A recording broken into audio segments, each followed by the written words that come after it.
Guys, it's Marc Zicree, Mr. Sci-Fi, also known as Marc Zicree of Space Command, back in the car again. So I live a very active life. We're in very, very heavy pre-production on the second shoot of Space Command, finishing the first film and going right into pre-production on the second. We've sold all the shares on the first film, starting to sell shares on the second. It's an amazing time. It's wonderful. I love working with actors and scripts and this whole team. It's just phenomenal. But again, that's not why I'm here. It's the Mr. Sci-Fi channel. Welcome back. Today, we're going to talk about Ebola and science fiction diseases because, of course, Ebola has been much in the news. It's spreading to other countries now in Africa, and fortunately, the two Americans brought back here were cured of it, and hopefully they'll be able to cure more patients in Africa. It's a deadly and frightful disease, but of course, disease has long been with us. It's fascinating that as the theoretically the most intelligent species on the planet, several hundred thousand years ago, we were preyed on by many different things. Leopards, lions, crocodiles, alligators, and every now and then someone is still killed by those things, but that's not really what the average person has to worry about. They're much more likely to be killed by fried food than a panther. But there still are two predators that do pose a significant threat to humanity. Our prime predator, of course, is ourselves. If you look at all the wars around the world, that's the main thing we have to be afraid of. We are a very effective predator against ourselves. But the second effective predator is disease, bacteria, viruses, etc. And science fiction has long been very concerned about disease and very interested in it. And of course, over the course of humanity's history, the disease threats have changed. So, for instance, in the Middle Ages, plague was a frightful thing. And there's a wonderful book by Daniel Defoe, who wrote Robinson Crusoe, called A Journal of the Plague Year.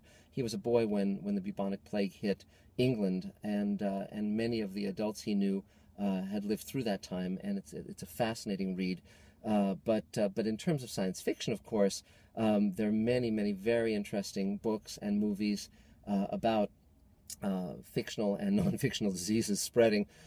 Jack London wrote a book called The Scarlet Plague, in which a disease wipes out most of humanity, and he follows the aftermath of that, which is very interesting, and it's a fun book. And Jack London is a terrific writer, of course. And but beyond that, in more modern times, perhaps the first and one of the most memorable is the Andromeda Strain, which Michael Crichton wrote, and it was made into a very good film of the same name. And it again postulated a disease coming from space, back on an outer space probe, and spreading and mutating. And Michael Crichton was a doctor as well, a medical doctor. So, in addition to creating ER, he was a very good science fiction writer. And Jurassic Park, of course, is another one of his titles. But in terms of science fiction concerns relating to disease have spread. Basically, they follow the diseases of that era. I mentioned bubonic plague a few minutes ago. Also in 1918, there was a huge influenza outbreak that spread across the globe, killing millions of people at the end of World War I, and that had its repercussions. But in more recent times, of course, AIDS and now diseases like Ebola are very much on people's minds, and you can see that in such science fiction wonderful pieces as, well, The Thing is very interesting because that's about essentially an alien consciousness that spreads disease-like from person to person to person. It started as a novella called Who Goes There by John W. Campbell, the editor of Astounding, and it was made into several very good films. One was the James Arness version that Howard Hawks produced, but that really lets go of that whole disease notion because it's not about infecting people. Whereas John Carpenter's film of The Thing really did embrace that notion of it spreading from person to person to person and being absorbed by aliens. Invasion of the Body Snatchers, of course, is another one. But when you really want to get into diseases as such, you can look at again more recent films such as 28 Days Later, which is a very good sort of quasi-zombie film, but it deals with a pathogen that spreads from an experimental lab where chimps are being experimented on to the world and destroying the world. World War Z again presents the zombie plague as a disease that's spread by biting. And of course, George Romero, Night of the Living Dead, that was the same notion too. So it's very much like a disease spreading that you can't be cured from. There's no way other than destroying yourself to avoid it. And again, this has a repercussion. Night of the Living Dead came before AIDS, but certainly movies like 28 Days Later and World War Z are informed by the AIDS crisis, because initially, of course, AIDS was viewed as lethal. Now, fortunately, we have medications that can help with that.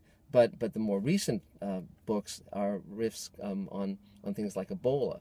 So you start to get science fiction stories that deal with that notion. And there's a movie like Contagion has a science fictional feel. And of course, as you start to watch TV shows and movies start to deal with these different meditations on how a pathogen might mutate. I mean, the thing with Ebola that's very interesting is that it's spread by fluids, which is why it doesn't spread faster. If it ever mutates to being airborne, that's the great concern, that either a scientist in a lab could alter it or it could naturally mutate, and then you'd have something that would spread considerably faster. And of course, it has a very high, death rate. So it's interesting. Another idea that I had started working on was. Because one of the things about pathogens is that they're not sentient, and I came up with an idea not long ago called malignant, where the idea was that cancer, through mutation, achieves sentience and starts spreading from person to person to person, wiping out humanity. And that was sort of a combination of something like World War Z or 28 Days Later with The Thing, where it would change people's physicality as cancer does.